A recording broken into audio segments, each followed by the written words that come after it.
kurangi cahaya. Biar langsung duduk meditasi.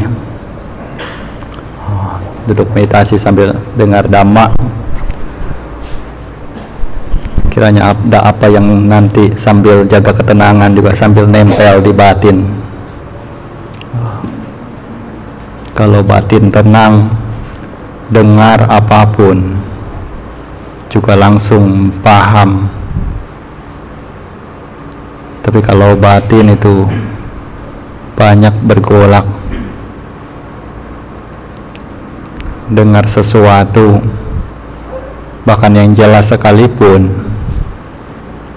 masih tidak juga mengerti.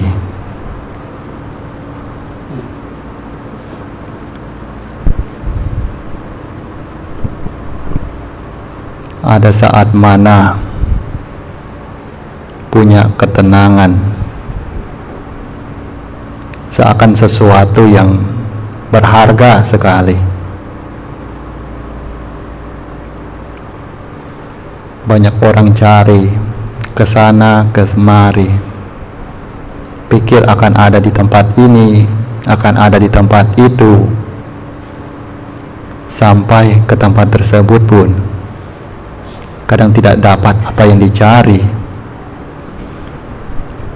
Tidak sedikit juga yang sampai hari akhir kehidupan belum menemukan jawaban dari sebenarnya untuk apa dirinya hidup. Kalau kita tidak pernah tanyakan ini, tentunya amat sia-sia sekali kehidupan selama hidup di dunia. Kalau tidak ada tujuan, tidak tahu alasan untuk apa hidup, mungkin juga tidak beda dengan binatang atau makhluk-makhluk hidup yang lebih rendah. Tapi sebagai seorang manusia, sudah lahir dengan memiliki akal sehat yang lebih bijak dibandingkan makhluk-makhluk hidup lainnya. Tentunya semua ini merupakan modal tersendiri untuk dikembangkan dalam mencari tahu bahwa sebenarnya hidup di dunia ini itu untuk apa.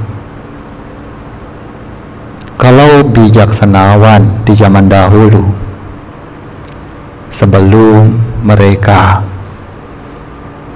hidup dalam kecanggihan zaman seperti saat ini, begitu banyak dari mereka yang pergi keluar dari rumah untuk menjalani hidup bertapa. Ini semua tentunya bukanlah tanpa alasan, dikarenakan ingin tahu jawaban yang sesungguhnya dari alasan di mana mengapa dirinya itu hidup dan apa yang menjadi tujuan di balik itu semua. Misteri apa yang disembunyikan oleh alam semesta ini dari kehidupan ini. Namun kini kalau kita lihat di era saat ini, sudah semakin jarang para bijaksanawan yang keluar untuk mencari jawaban dari pertanyaan-pertanyaan tersebut. Ditambah lagi dengan berbagai teknologi yang semakin maju pesat, seakan membutakan atau mengaburkan pemikiran-pemikiran untuk mencari tahu apa yang menjadi tujuan hidup sesungguhnya. Banyak di antara kita yang justru malah jatuh dalam keterlenaan, sehingga kadang setiap jam berlalu berjam-jam, lalu sampai berganti hari, sampai berganti minggu, sampai berganti bulan, tidak sadar bahwa apa yang dilewatkan dalam konteks yang mana masih monoton, atau dalam artian tidak ada perkembangan sama sekali, apalagi dengan hanya berada di satu titik saja atau satu perhatian saja, yang seperti pada umumnya dapat kita lihat, di mana hampir setiap orang terlalu sibuk dengan gadget miliknya. Kalau memang untuk kepentingan, keperluan bisnis, usaha, mencari pengetahuan dan lain sebagainya yang mana berguna atau bermanfaat untuk memacu pola pikir atau pandangan, tentunya tidak dapat dikatakan sebagai sesuatu yang tidak berguna.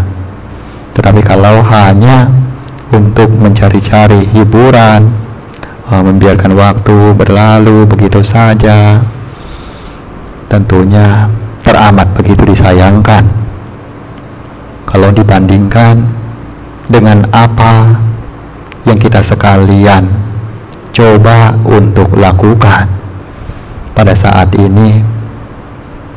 Tentunya diri kita sendiri dapat membedakannya.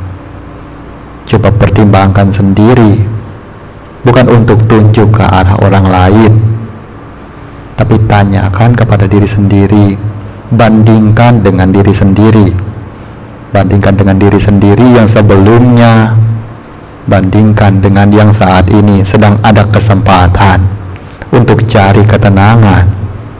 Lalu pikirkan, kalau setelah ini dapat duduk meditasi 10 menit, 15 menit, 30 menit, 40 menit, bahkan sampai 1 jam, 2 jam, dan seterusnya, coba dipertimbangkan kira-kira akan betapa besar kepuasan atau kebanggaan terhadap diri sendiri di mana dapat mencapai level tersebut. Walaupun dalam pelaksanaan praktik Citta Bawana, durasi lamanya duduk bukanlah acuan yang utama, karena acuan sesungguhnya berada dari bagaimana pikiran kita mampu untuk memegang objek, untuk fokus pada apa yang diperhatikan, mulai dari pelaksanaan pelatihan Samatha Bawana, untuk mencapai ketenangan batin, lalu kemudian pelatihan untuk merenungkan Vipassana Bawana, yaitu untuk mencapai tingkat kebijaksanaan dengan pandangan terang, dengan sesekali keluar mencoba untuk merenungkan akan usia tua, sakit, dan kematian yang tentunya pasti akan datang. Kalau tidak mati cepat, juga pasti akan menemui usia tua, sakit, dan kemudian mengalami kematian juga. Jadi ini merupakan kebenaran yang mutlak di dalam kehidupan. Namun banyak dari kita yang tidak mau atau bahkan tidak ingin untuk mengetahuinya sama sekali, bahkan seakan-akan menolak itu semua, tidak berharap atau menentang hukum alam. Beberapa sudah mulai rambutnya memutih, juga tidak ingin tampak coba untuk disembunyikan dengan mewarnanya kembali. Beberapa juga kulitnya sudah mulai keriput, juga tidak terima, mencari cara, entah operasi dan lain sebagainya, untuk menutupi kekurangan itu. Dan masih banyak lagi, mulai dari mungkin gigi yang sudah mulai copot-copot. Kalau lihat ini semua, nah inilah bahan perenungan untuk meditasi kita, di mana Sang Buddha juga sudah ajarkan, mulai dari kalau misalnya ada seorang yang akan ditapiskan, baik menjadi samanera maupun menjadi seorang bhikkhu, Sang Buddha telah tetapkan tacca pancaka kammatthana, adalah 5 kammatthana untuk direnungkan secara kontinu dalam masa menjadi seorang samana, yaitu kesa. Kesa itu rambut yang berada di atas kepala yang tumbuh, direnungkan dengan cara dilihat bahwa itu merupakan apa yang tidak indah, yang menjijikan. Kalau tidak dikeramasi, tidak dicuci, juga akan bau. Bisa lihat juga dari orang yang tidak waras di tepi jalan, mungkin bagaimana kalau rambutnya tidak dirawat, akan seperti apa. Lalu kemudian loma, bulu badan yang selain di atas kepala, tumbuh di seluruh kulit, terkecuali di telapak tangan dan telapak kaki. Itu pun juga sebagai sesuatu yang menjijikan, yang bukan indah, yang mana apabila rontok juga akan membuat diri kita melihatnya menjadi tidak nyaman, apalagi kalau sampai jatuh ke dalam makanan. Mungkin makanan tersebut tidak lagi dapat untuk dimakan. Kemudian nakha itu kuku, kuku yang tumbuh di ujung jari. Kuku ini kalau tidak digunting, tidak dibersihkan, juga akan hitam, akan kotor. Kalau sudah digunting juga, kalau jatuh ke makanan juga, makanan itu tidak lagi bisa dimakan. Ini merupakan bentuk yang kotor. Lalu danta, gigi kita, kalau tidak disikat juga akan bau, akan busuk, akan menguning. Ini juga merupakan apa yang menjijikan, yang tidak indah.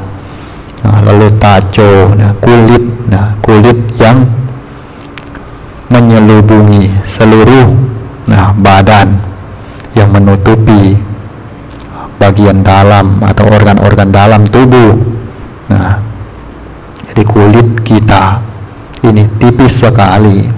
Kalau orang melihatnya hanya dari sebatas lihat tampilan luar, mungkin dapat untuk jatuh dalam rasa nafsu, menjadi suka, menjadi melekat pada pandangan tersebut.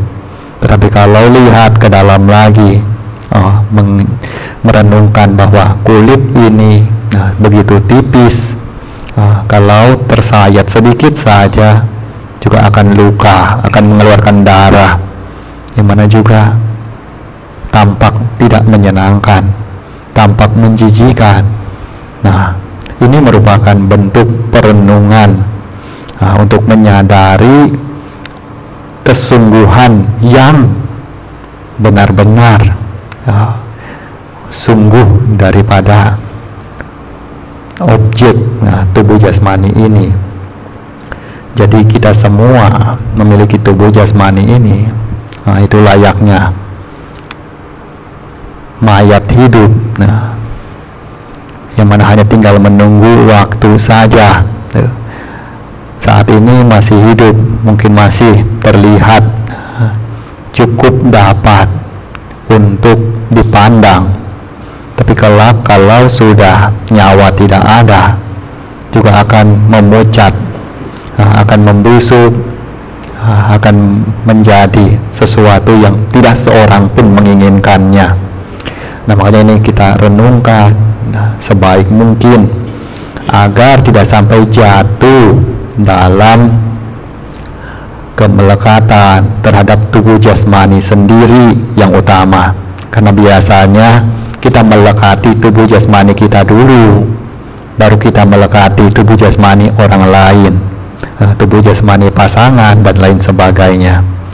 Makanya kalau sadar ini, tahu dengan benar-benar bijak akan semua ini, juga akan membuat setidaknya pikiran kita itu begitu tentram, begitu lega, seakan tidak terkurung atau tertindih oleh kekotoran batin. Karena sesungguhnya yang membuat diri kita itu menderita, itu adalah kemelekatan terhadap ini semua, kemelekatan terhadap kekotoran batin, mulai dari raga, dosa, moha, nafsu, keinginan, keserakahan, kebencian, kegelapan batin. Karena tidak bisa membedakan antara mana yang berharga, yang berfaedah, dan mana yang tidak berharga, tidak berfaedah. Tapi ketika tahu itu semua, perlahan-lahan juga, sedikit demi sedikit, juga mengurangi itu semua, juga semakin bahagia. Jadi kalau lihat dari praktek Dhamma ajaran Sang Buddha, mengapa Dhamma yang Sang Buddha katakan itu sebagai Dhamma yang indah pada awalnya, indah pada pertengahan, serta indah pada akhirnya. Ya, demikianlah indahnya. Indah karena kebahagiaan daripada kita pada saat mempelajarinya, mengerti, memahami apa yang untuk dilekati dan mana yang tidak sepatutnya dilekati, mana yang sepatutnya dikembangkan, mana yang sepatutnya ditinggalkan. Lalu kemudian indah pada pertengahannya, yaitu pada saat melaksanakannya, perlahan-lahan semakin lebih puas, semakin lebih ringan lagi di dalam menjalani hidup, dibandingkan orang-orang lainnya yang mungkin mereka semua tahu kalau layaknya kita hidup itu mengangkat panci panas, kesemuanya itu berlarian, hanya berteriak panas, panas, tetapi tidak meletakkan panci yang panas itu. Lalu bagaimana bisa terbebas dari rasa panas tersebut? Tapi kalau orang yang pelajari Dhamma, memahami Dhamma, tahu bagaimana cara meletakkan itu semua, bukan sesuatu yang layak untuk digenggam terlalu erat. Lalu kemudian pada akhirnya, sama seperti di dalam sutta yang kita bacakan tadi, di mana ketika kehidupan brahmacari telah sempurna dilaksanakan, maka tidak ada lagi tugas yang perlu dijalankan. Usitang brahmacari yang katang karaniyang, kehidupan brahmacari telah sempurna, telah tuntas. Apa yang patut atau perlu untuk dilaksanakan telah sepenuhnya dilaksanakan. Tidak ada tugas lagi. Bisa dibayangkan betapa ringannya kehidupan seorang arahat yang masih memiliki pancakanda. Beliau sudah sepenuhnya bebas dari tugas-tugas, hanya tinggal menunggu sampai mencapai nibbana akhir atau anupadisesa nibbana. Nih, kalau kita bayangkan, ini bukanlah sekedar cerita yang mengawang-awang atau dongeng atau yang tidak mungkin bisa untuk diperoleh. Karena kita belajar agama Buddha juga harus belajar sampai ke sana, harus sampai ke titik tersebut. Kalau tidak sampai ke titik itu, lalu untuk apa juga pegang agama Buddha? Sia-sia juga, tidak tahu juga merenungkan Dhamma ini bagaimana caranya, lalu bagaimana caranya untuk menjalankan magga, Magga 8. Nah, kalau tidak bisa demikian, akan sangat disayangkan, karena tujuan dari Buddha Sasana ini diajarkan itu untuk membebaskan makhluk-makhluk hidup dari penderitaan. Siapa yang memiliki penglihatan yang cukup baik juga dapat untuk melihatnya dan memperoleh hal tersebut, sebagaimana yang Sang Buddha capai. Makanya Buddha itu adalah seorang guru. Buddha itu adalah manusia biasa yang mana layaknya seperti kita. Beliau juga lahir sebagai seorang anak manusia, tetapi berbedanya beliau memiliki pencapaian kebudaan yang mana cukup spesial, karena sebagai Sama Sambuddha telah mengembangkan Panyadika ketika masih sebagai bodhisatta, hingga beliau mencapai kebudaan di zaman ini, kemudian mengajarkan kepada kita semua jalan untuk mengakhiri penderitaan, jalan untuk menuju kebahagiaan yang tertinggi. Kini kita yang sudah sampai setengah masa agama Buddha sebagaimana yang beliau tetapkan 5.000 tahun, setidaknya ini merupakan kesempatan terbaik, karena belum tentu kalau lewat kehidupan ini masih mampu atau tidak melihat Buddha Sasana yang seperti saat ini. Karena Sang Buddha katakan ketika beliau masih hidup, beliau pernah katakan bahwa kelak di masa yang akan datang, entah jauh menjelang akhir daripada Buddha Sasana ini, bahkan hanya dengan kain yang menempel di telinga saja itu disebut seorang biku. Bayangkan, biku hanya kainnya itu nempel di telinga saja, tutup telinga. Saking sulitnya mungkin cari kain untuk jubah. Setidaknya kalau bisa jangan sampailah bertemu zaman seperti itu. Kalau bisa juga zaman ini lewat, juga istirahat di surga juga lebih baik. Tunggu sampai nanti mungkin Buddha berikutnya terlahir, kalau siapa yang kurang beruntung. Kalau siapa yang cukup beruntung juga selesaikan secepat mungkin. Ini merupakan bentuk memberikan semangat, karena kalau tidak diberikan semangat, mungkin juga kurang percaya diri, kurang daya. Bagaimanapun batin setiap orang itu memiliki bodi atau kesadaran yang dapat untuk memahami Dhamma. Hanya tinggal diri kita saja sejauh mana memiliki kesungguhan untuk melihat itu.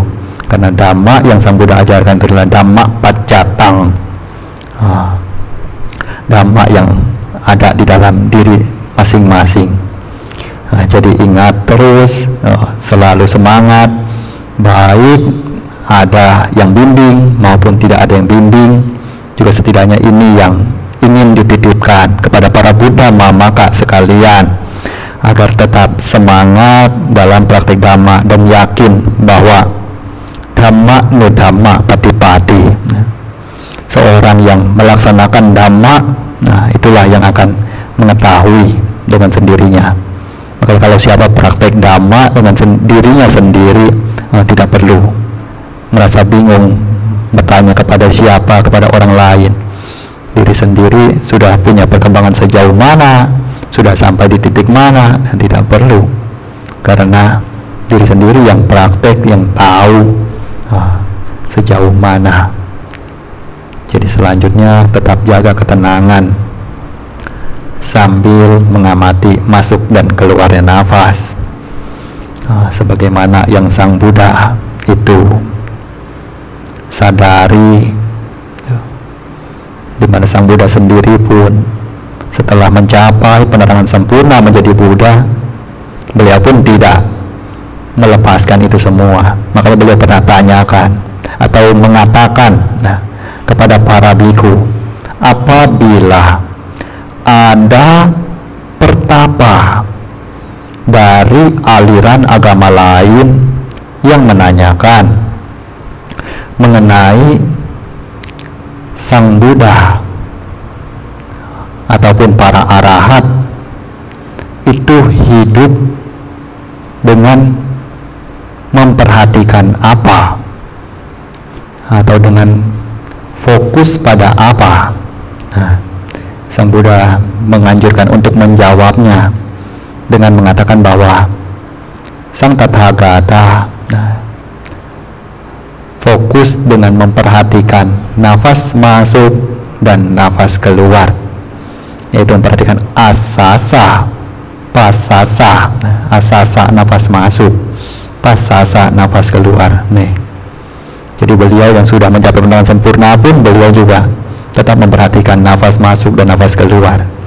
Nah, kita latih itu terus menerus. Nafas masuk tahu kalau nafas masuk, nafas keluar tahu kalau nafas keluar. Sadari tanpa perlu berusaha untuk mengaturnya. Memperhatikan, hanya cukup tahu dan membiarkan nafas bekerja secara alami. Bisa juga ditambahkan dengan kata Buddho. Nah, seperti para guru dari Thailand mengajarkan nafas masuk Bud, nafas keluar Do, Buddho, Buddho. Nah, atau bisa juga Dhammo juga bisa, Sangho juga bisa, tergantung kemauan atau kecocokan. Atau lahir padam juga bisa, lahir mati juga bisa.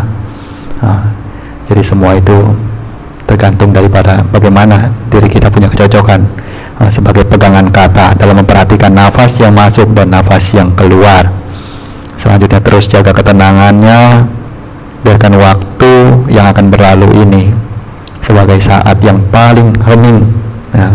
Sesuatu yang mungkin jarang sekali untuk kita dengar, begitu langkanya. Jadi sampai nanti diberikan instruksi kalau sudah waktunya keluar dari samadhi, tetap jaga ketenangan.